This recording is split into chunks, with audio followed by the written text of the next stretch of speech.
Hey, what's happening? Where's the camera? Oh my goodness, you have it there. I was like, hi. That's just a close-up of this shit. Oh, really? I mean, I can film that too, but... That's pretty cool, though. I like that. You should get... Oh, wait. What's happening? I'm Vampire Pop, Kenny Lovejoy. I'm here with Timmy Thornton. AOS for life. AOS for life. We're here for our fucking Halloween episode. We got some guests and shit coming up. We're going to play Zombie Skittles. We had a party last night, which we were supposed to film the whole thing, and we did not. Yeah. You know how that goes. So you wanted to not do that because a lot of people didn't want to do the costume contest, right? Yes. So you were like, fuck it. Nobody's going to, might as well not. It's all your fault. If you stick around long enough, you'll see me eat candy corn off of his dick. Yep. So Timmy, two questions for you. First of all, what do you love most about Halloween? Second of all, do you think people should be trick-or-treating during the situation? Well, costumes, of course. Who doesn't love costumes? And yeah, people should be out trick-or-treating. I think the kids need it right now, especially with all this bullshit going on. Kids need something to be happy about, right? Yeah, well, I mean, I saw there's a lot of people trying to do safety things, have safer ways of doing it, like, oh shit, what was that one thing I saw? I mean, they're doing like trunk or treat and stuff. Are trunk or treats really safer? I mean, if you're going in a single file or something, I guess. I guess, yeah, but still, I miss the old days. It's not like it was, dude. Even kids nowadays don't understand the craziness that went on. Like 200 kids on one street, just like piling in. Yeah, it was great. And also back then, like you could fucking trick or treat till like 11 o'clock. Yeah, you know, they're like, oh, you got to be home by 7. Yeah, it's like, yeah. So like basically, by like 11, everybody was shutting down. But yeah, we used to fucking. The best Halloween I ever had was when I was dressed up in the Clockwork Orange outfit. And you were I forgot what you were in, but it was 2001, and me and you went to Barboursville, West Virginia, and we fucking trick-or-treated around there. It was awesome. I can't remember what I was, but I do remember that. But you're right, we should probably get to this guest, right? Start off with... Yeah, let's go with Fred.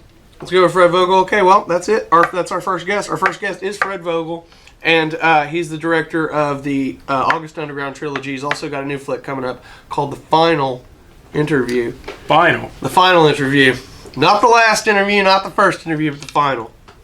So, those are our first guests, so let's check that out. And then we'll come back and have some more shit for you. So, be spooky. Check out Fred.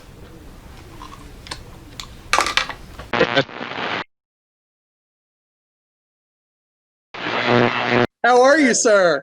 I'm good. How are you guys doing? Fantastic. We're doing fantastic. Thank you so much for talking to us today. Absolutely. Hey, no problem. I read that you loved Frankenstein was one of your favorite films that got you into film. Absolutely. My Really? favorite of all time. Of course, you know, Dracula, Frankenstein, Bride of Frankenstein, Invisible Man. Right. So good. I didn't see the remake of Invisible Man. I have it, but I haven't watched it yet. It's not bad. It's Really? different. It's different. Tim's like, have you not seen that shit? You're probably like me, though, dude. You have a collection so much you don't really get to some shit. It's true, you know, and then I try to find stuff that my wife and I can watch together or stuff she hasn't seen. Yeah. So I find myself watching a lot of stuff that I've seen in the past that she hasn't seen, and it's just cool just to turn her on to some stuff. And I mean, Shelby loves horror too, you know. Right on, dude. You've been with Shelby forever, haven't you? Since Since 2002. Wow. Yeah, and we've been married since 2006. That's awesome, man. Congratulations, buddy. Thanks, man. We can't find people to deal with us that long, right? No, I found my soulmate, you know. The first night I met Shelby, I brought August Underground over. I was just like, all right, I need to if this girl's gonna stick with me, she needs to see exactly what I'm doing. You know what I mean? Yeah. So, and she didn't punch me in the face or walk out of the room. She got it. That's always a good sign. Yeah. And I remember being like, man, this girl is just the fucking coolest. I didn't even direct that movie, and I don't think I'd have the balls to be like, we're watching this the first. What inspired you to make that? Like, what made you, and how did you shoot that? You shot that on a cam? Yeah, we shot it on the Canon XL1, which is a really good camera at the time. Mm-hmm. So the Blair Witch Project just came out, and they did a really great marketing scheme with that. The whole world pretty much believed that shit was real, and I was like, wow, this can be done on a small budget.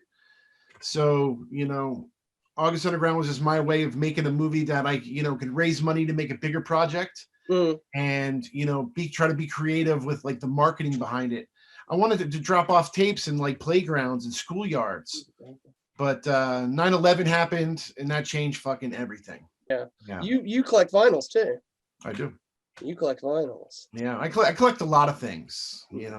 That's how we are, dude. We collect comic books, just vinyl records. I got my set of comics that like my collection. I don't want to go too big, but I got a lot of the Batman stuff from the 80s, the stuff that I grew up as a kid. The Death in the Family shit, Frank Miller stuff. Dude, there was a girl that I dated a long time ago. It's like 2016. That's how I'd heard of you, because she was wild. Like she's the person that got me into Gigi Allen. Even she's like, you got to hear this guy. He's nuts. So like she was like, you got to see these movies, August Underground, and it blew my fucking mind, dude. I watched all 3 of them. Yeah, blew my mind. There's nothing. People don't make stuff like that, dude. They don't have the balls to make stuff like that. Well, thank you. One of the last things that really like shook me to my core is when I saw Gigi Allen's Hated, the documentary Todd Phillips did back in like, I want to say it was like 90s. It was 96. I was in college at the Art Institute of Pittsburgh, and my buddy popped it in, and I just remember like, I just over and over, I could just picture that guy just smashing his fucking teeth in with that microphone. And now years later, I'm really good friends with Merle. The Murder Junkies have stayed at my house. Oh, dude. You know what I mean? So it's funny how the world works, because in 1996, I wanted nothing to do with it. That shit was just too fucking extreme and hardcore for me.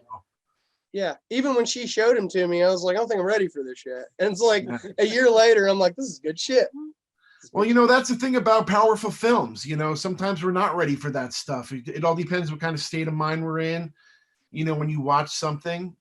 So, and I didn't make that movie. I didn't make those movies for everybody. I made those movies for a certain group of horror, enthusiasts that want to take that next level of like, okay, well, Last House on the Friday the 13th was scary. It was fucked up. Last House on the Left was fucked up. And now I want to like take it to the next level. Yeah. It's like Henry, Cannibal Holocaust, shit like that stuff done. I miss conventions. I miss seeing that's what we're and stuff. And this, right now, this is like Cinema Wasteland time for me, which is like a big one in Ohio.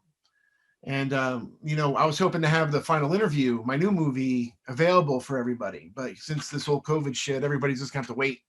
Yeah. You want to tell us about that movie? Oh, so it's my first non-toe tag movie. So that was a little different. It gave me the freedom to really like make something that's just not, so fucked up.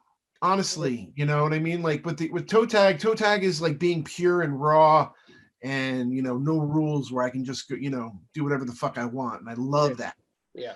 But, I also want to tell stories of shit that's not so fucked up, and stuff that I'm just fascinated about. And so the final interview is about a veteran news reporter, kind of like a Geraldo Rivera or Tom Snyder, guys from the late 70s, early 80s, interviewing a man on death row. So it's his last night on the planet. Oh, wow. These guys are having a, head-to-head conversation. And it's really a dialogue-driven movie with really great acting. And it's something you really don't see in a lot of like the underground movies, you know what I mean? I have Granger Hines, who is in the Coen Brothers, Buster Scruggs, which is on Netflix. Yeah. Diane Franklin from Amityville Horror 2 and Better Off Dead, and Last American Virgin's in it. So it's a little bit different working with movie stars. And it also has Damien Marusak, who was in my last film, Cella Turcica. He, the main guy in Cella Turcica. Yeah. What is your masterpiece that you've made? Like, have you made it yet, or do you feel like there's a movie you haven't made it yet? No. Still coming. All my films I'm so proud of. I put everything I have into my art. You know what I mean? Like, I've lost friends over my art. I've lost, lots of stuff because of the stuff that I create. Yeah. But that's just me, being able to express myself and let the fucking demons out. And make shit for people like myself that want to see something different than the same old shit that you're just regurgitating.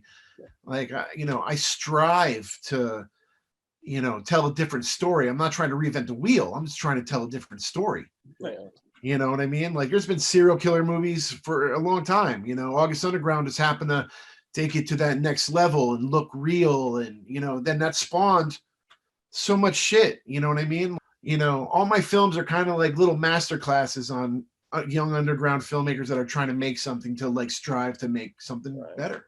Right. You're an inspiration to us too, because we're working on a movie now, and when you don't have money to make a film and you see something like August Underground, it's like, well, I can do something.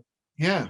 No, it's where your talent comes in. Like I know I'm a good special effects artist. I know I'm a good director. I know I can write pretty well. Like I can act if I need to. I knew I had all these things in my arsenal. And at the time when I made August Underground, I was teaching at Tom Savini's makeup school. I was at the top of my game at that time. My buddy who's the cameraman in the movie, we were both working at a video store together too. And, he was inspiring me because he wanted to make movies, and I was inspiring him, and we just got together and fucking, dude, I got this, and I can get this girl to take her shirt off and blah, blah, blah, blah. You know what I mean? Like the shit. Yeah. It's, it's a little different now. Yeah. But like, back then, man, it was seriously like asking favors. Nobody got paid on any of that shit. It was just about doing it for the art, and it was a lot easier once August Underground was made and making the next movies, because now people knew about us, and it was just like, I want to be in a movie. I want to be in a movie. Yeah. So it was, there's a lot of people that are in the toe tag universe, kind of like Kevin Smith shit, that are just friends that have grown with us, that have grown with toe tag. So it's pretty cool. We want to be in your movies, dude. We do. we need to come up, show up, and just be in something. Well, West Virginia's not far, man. That's what he was saying. He's like, hey, if he's shooting in Jersey, we can make it. I'm in Pittsburgh, Pennsylvania. Oh, really? You're in Pittsburgh? Really? Yeah. I've been in Pittsburgh 23 years. Oh, wow. Yeah, Pittsburgh's. I came here to go to the Art Institute because it was like the only, real art institute that had a special effects program. And plus, Tom Savini and George Romero and Bruno Sammartino were from here. So I was like, this is a no-brainer. Like, I'm going to come to Pittsburgh. I fell in love with the city because it has lots of history. It's blue collar. Met my wife here, and just, I just enjoy it. I wish I was closer to the beach because I'm from Jersey. I like being by the water, but whatever. Yeah, dude. Yeah. People probably ask you a lot about cinema, but they don't really ask you about records. What's your top 5 favorite records? Nah, you can't do that. Now this is our last interview. Okay, a Jimi Hendrix record has to, I'm not going to say which album, I'm just going to tell you what it is. A Jimi Hendrix record is going to be on there. A Beatles record's going to be on there. A Black Sabbath record's going to be on there. A Ramones record's going to be on there. And who would be the last one? That's a tough one. It's so tough, like, I don't know, who am I missing? It's probably a soundtrack, just to throw a soundtrack. Soundtracks are the best. I would go for soundtrack. I'd go with Escape from New York, John Carpenter, Escape from New York, or Christine. Those are one of my 2 favorites. I like Halloween 3. I like the soundtrack to that. That's a good one. Yeah, look at all this wrestling stuff back there. Look at that shit. Oh, you're a wrestling fan. I am a wrestling fan. And I collect those, those vintage LJN rubber wrestling figures, from the 80s. During COVID, I finally completed my collection. So I have like 83 of them. I have like all the variants and shit like that. It's money. Who's your favorite wrestler of all time? Hulk Hogan. Hogan? Okay. Yeah. Okay. Well, I mean, I saw Hulk Hogan beat the Iron Sheik at Madison Square Garden for my first match. Did you? Wow. So, like, growing up in New Jersey, you had the Meadowlands Arena, you had Madison Square Garden, you had the Philadelphia Spectrum. Everything was in like, a 45-minute drive from where I was growing up. And I had friends that had older brothers, and they would go to wrestling matches. First time I smelt weed was at a wrestling match. You know what I mean? Here's a question for you: WWE or AEW? you know, what they're doing in AEW is great. Competition is good. So I think, they got some really great talent over there. I mean, Chris Jericho's over there. So he's like, he's a great leader. Yeah, he is. And he's the right man to have over there, working with the young kids, putting them over. Again, one's just more polished because they've been around for fucking 50 years. You know what I mean? Like you can't stop the monster. That's true. You know what I mean? You can't stop the monster. All you can do is, try to make the best wrestling you can. It's like, you're not, there's Ford, and then you're starting like your little DeLorean company, or whatever. Like you got to just make the best fucking car, hopefully that DeLorean stands out like it did. So yeah. I'm an analogy guy. I do that a lot. I'm sorry. Oh, dude, we're the same. We're the same. I mean, like you said, competition is very healthy, and I love seeing the wrestling business get to the point that it is now, just like it was back in the day. I'm loving it. Yeah, and I mean, like I got to, I got to go through all that, which was awesome. Like, cause I used to watch every wrestling that I could when I was a kid. If AWA was on TV, I would watch that because I love the Road Warriors, Yes. And then NWA because I liked Ric Flair and the Four Horsemen. I liked everybody, and it was so cool that there was those three different, federations going on out there, those organizations. Yeah. But just like, America, we like to gobble things up, and that's what the WWE did, man. They're just the brand. Yeah. Nothing wrong with it. Oh, dude, yeah, he was talking about. We were talking about when people talk about wrestling being fake, and it's like they don't realize how much. Not only people get fucking hurt, but not only about people getting hurt, but people are writing the scripts. They gotta remember that shit. Well, I mean, yeah, especially now. I mean, especially now. So I'm actually writing a wrestling movie right now. So like really? over COVID, I got a Christmas movie that's out in LA being pushed around, which is like a Santa Claus killer kind of thing. So I really want to do something fun like that. And then I've got a wrestling movie that I'm working on, and then I have a few other projects that I'm working on. But the wrestling movie kind of shows wrestling from like in like the late 70s, early 80s, before it was Hoganized. Awesome. Where these guys every night would wrestle maybe 3 times a night and then have to drive 300 miles, get to a hotel. They're drinking and driving the halfway there. They're pulling over, banging prostitutes. They're all on blow. Yeah.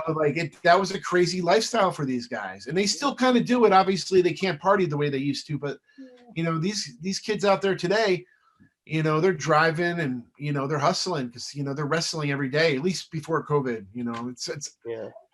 It's hard with this COVID thing. Like, and I think like the world's changed so much, in a couple months.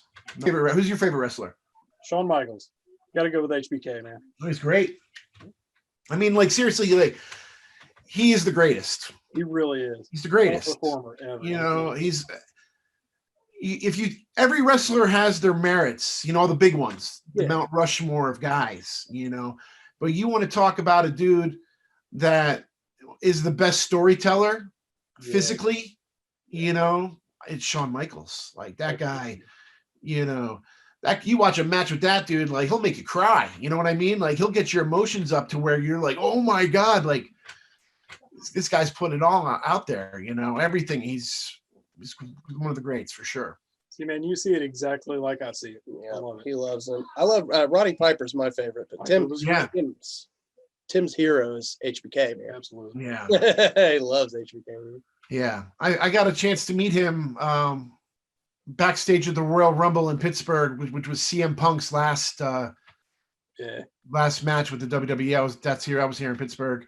And that was awesome to me and Savini and a few of my other friends, you got a chance to go back there. And you went to a wrestling show with Tom? Oh yeah, we were like if you watch, there's like a SmackDown. If you watch this, I forgot which one it was, but like it's like JBL was doing the announcing. This is how long it was ago, but like it's like me and Tom and my buddy Jason and a few other people, just like all right behind camera, when they're like talking to the commentators. You know, it's again, I meet a lot of these people at shows and you know, get a chance to get some autographs on some stuff because I'm a collector, you know. But now I'm trying to ease up on that shit. I have everything the only thing that I really, really want is a 57 Chevy, but that costs a lot of money. Yeah. So right now I'm just gonna kind of take my foot off the gas and stop buying some shit for a little bit. Well, we'll see how see how the last interview and the film after that goes. And fucking, The final interview. the final. Why do I keep saying the fucking last interview? Yeah. He said he said the final interview earlier, and he was like, "The final interview is going to be this one. He's going to be done with us." Yeah. But yeah, dude, we appreciate you talking to us, dude. Thank you guys. It's Happy awesome. Halloween for your Halloween special. Thank you so much, man. Thanks, guys. Thank you, buddy. Later. So that was Fred Vogel. Fred Vogel is a fucking independent film legend. I love the guy. He's awesome. I love the guy. I mean, Timmy could talk to him about wrestling for a long fucking time too, and other movies and things like that. Yeah, Fred's great, dude. He's a fucking great guy. I love him, and I think he's so influential. Like, it's kind of crazy that like he took found footage shit to the next level before found footage stuff was popular. Because now you see a million found footage movies, and they're all knockoffs and everything else. And, you know, there was a whole string of that for a while after Blair Witch, and then it stopped, and it got hot again. But, like, I don't know, dude. He just took it to a whole other level before people were like, hey, I should try that. Like, do what Blair Witch did, but take it to another level. He did that before anybody thought about that. Yeah. Before anybody thought about, like, I should, you know, do something really fucking scary and really fucked up.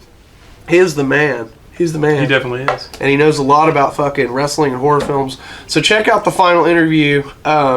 You can go to his page and check it out on Instagram. I think it's just at Fred Vogel, isn't it? I believe so, but I'll put a tag up. We'll put a tag up. You gotta check his shit out. He's amazing. Thank you for that interview, Fred. Thank you for dealing with us for that long. B-Tails. B-Tails. Thank you for dealing with us that long. So that was amazing. Eat me, Timmy. Oh shit. Oh, this is the puke pumpkin. Oh, it is. Yeah, yeah. Say, Roldy, where'd you get that nice shirt? Fucked. And that food tang. Oh, this is my Nerd Culture Shock shirt. And I got it at Nerd Culture Shock Shop / whatever. No, he didn't. I got it from you, right? Yeah. Now, somebody made these wonderful shirts. Yeah, it was World of Strange Tees. You guys can check them out on Instagram or Facebook or wherever you would like to. Yeah, these are our shirts. And if you would like one, too bad, because too fucking these are bad. sold. Yeah, because these are unfortunately just for Halloween, but we will have some Christmas shirts if you give a shit. They're Culture Shock tees. Thank you for making them for us, and like I said, we will have some fucking Christmas ones later, maybe with Santa Timmy on it. Who knows? Hey, we should have Santa Roldy, and I'll be an elf or a reindeer. I mean, if any one of us is gonna be fucking Santa Claus, it's gonna be me, right? We can definitely do that.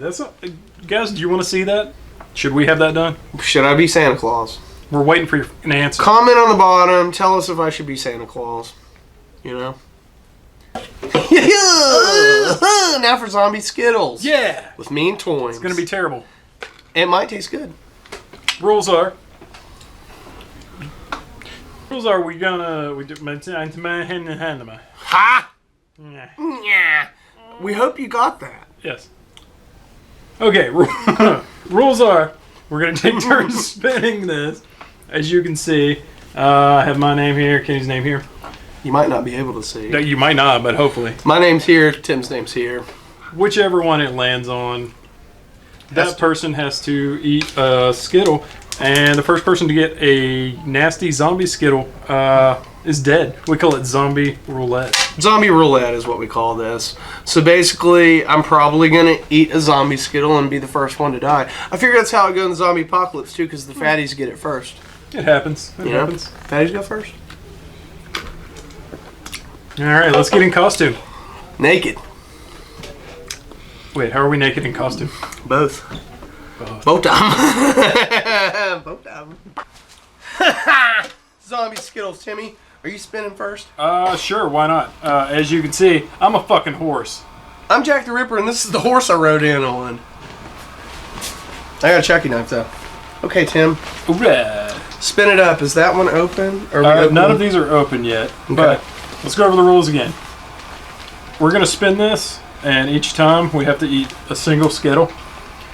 And it's probably going to be disgusting, but first one to get a shitty one, well, they fucking lose. We die. Zombie Skittles roulette, and Zombie Skittles is brought to you not by Skittles. Yeah, Skittles is not a sponsor. They're not a sponsor, but they should be. They should be, because we're cool as fuck. We're sexy, and he's a fucking horse. All right, I'm gonna open this one, and then you or one of us will spin. I don't know.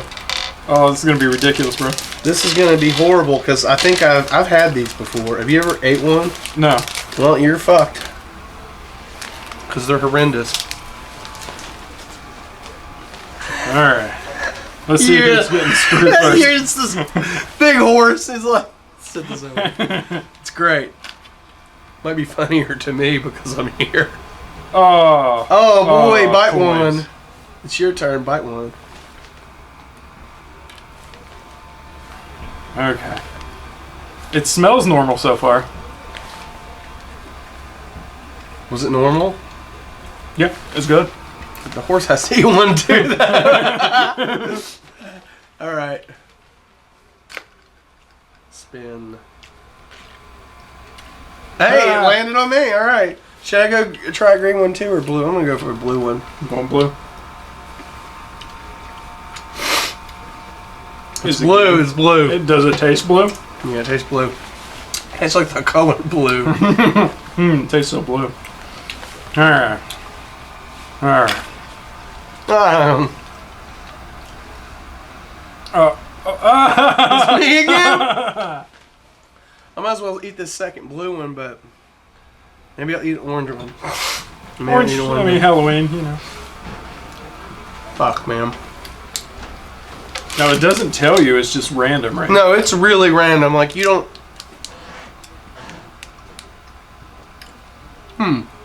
You're like, I don't know about this one. This one's strange because it's like an orange corpse. An orange corpse. Anyway, it's orange. It's a regular. Oh wait, it's your turn to spin, isn't it? I just lost that time, but yeah. I'll probably get it on mine again, too. Fuck, I'm gonna die, dude. This is not even cool. Green. God damn it.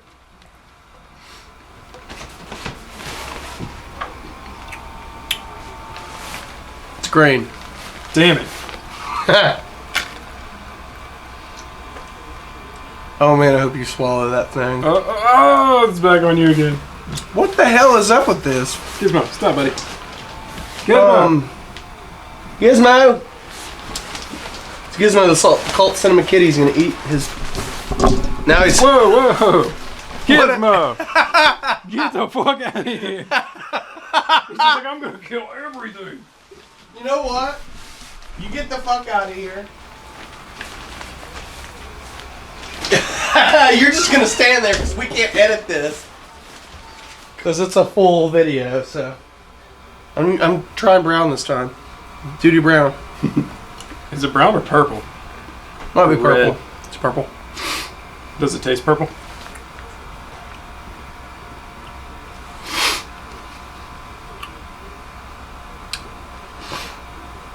You're like, I can't tell. Mm-mm. You know? No. Was it all corpsey like? Mm-mm. Hold on. I don't think. I think it was. Either it was a corpse one or that corpse one rubbed off really good on it. Okay, was it this color or that color? Is that color? Is the shit color? Yeah. I'm gonna try one. I can't tell if I'm out yet. That tasted like dead ass though. But I remember I had one a little worse. Might not get one that is or not. You know what? It's like, I think it's supposed to be grape, but it's nasty grape. I don't think that was a corpse one. So the corpse one rubbed off on it? Because I think the corpse ones were a lot worse. Because I've had one before and I couldn't fucking even chew it. So. I mean, I don't like grape stuff. So it's kind of gross. But It smells corpsey. Is it your spin or mine? Your spoon. What's the story? Sex bomb. Ah, fuck you. Bullshit. That's blue. Damn.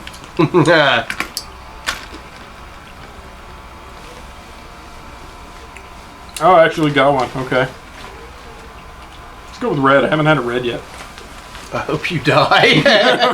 I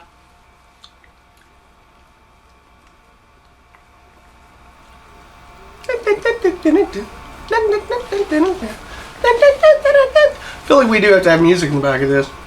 I can do that. No, it's cherry. I'll do you. You can do that. I'll do you. All right. I'll fuck you. My spin. Yeah, And it's on me, of Killing course. black cherry. Orange.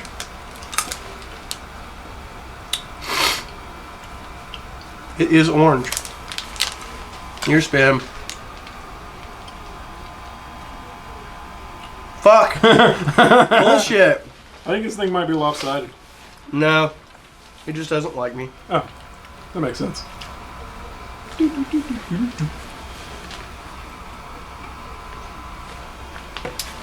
It was a good one. Oh wait, I just spun. I'll spin you.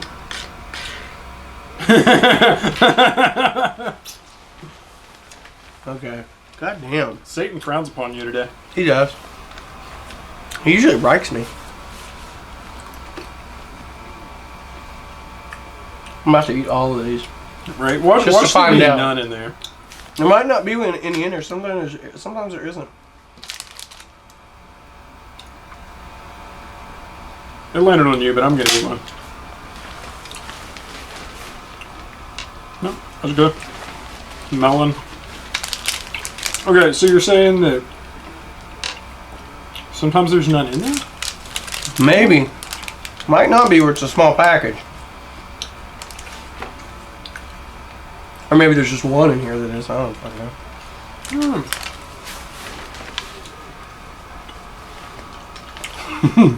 Now we're just eating them. Dude. Now we're just, fuck this game. Fuck this shit. Oh, Did you get one? yeah. Haha, you dead horse. Fuck it, I'm a man up and eat it. I don't go out like no bitch with a mallet. I'm bitching. Oh yeah, no, it's grody, dude. Oh So that's definitely not a fruity one. no, god no. It's like maybe you took fruit and you shoved it in a cat's ass and then killed the cat and left it laying for like 3 months, and then you found it Right. and and you picked it back up and you ate it. That would be it. Okay, so those are cat zombie ass Skittles. Timmy is dead, and thank you for playing.